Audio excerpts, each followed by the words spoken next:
પોરબંદર પંથકના ગોસાગેડ ગામના તલાટી મંત્રી મંગળવારે અમિતાભ બચ્ચન સામે હોટ સીટ પર બેસશે. કોણ બનેગા કરોડપતિમાં હોટ સીટ પર પહોંચી રાજપૂત સમાજનું ગૌરવ વધારનાર આ યુવાન પર અભિનંદનની વર્ષાઓ થઈ રહી છે.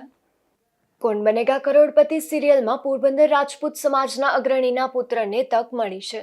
સોની ટેલિવિઝન પર પ્રસારિત થતા કોણ બનેગા કરોડપતિમાં તારીખ 28 અને મંગળવારે હોટ સીટ ઉપર ગોસાગેડના તલાટી મંત્રી એવા રાજપૂત સમાજના યુવાન અમિતાભ બચ્ચન સામે બેસશે અને આ શોમાં પોતાના જ્ઞાનનો લાભ આપશે. વર્ષોથી સોની ટેલિવિઝન પર કોણ બનેગા કરોડપતિનો શો આકર્ષણનું કેન્દ્ર રહ્યો છે અને પોરબંદર પંથકના લોકો પણ આ ગેમમાં ભાગ લેવા માટે નસીબદાર બની રહ્યા છે.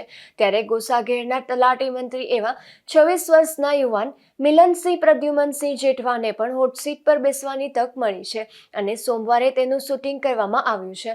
મંગળવારે તે અમિતાભ બચ્ચન સામે હોટ સીટ પર બેસીને પોતાના જ્ઞાનનો લાભ આપશે. રાજપૂત સમાજના અગ્રણી પ્રદ્યુમનસિંહ રામસિંહ જેઠવાના સુપુત્ર એવા મિલનસિંહ જેઠવા કે જે માત્ર 26 વર્ષની વયના છે અને તલાટી મંત્રી તરીકે પણ નિષ્ઠાથી ફરજ બજાવી રહ્યા છે.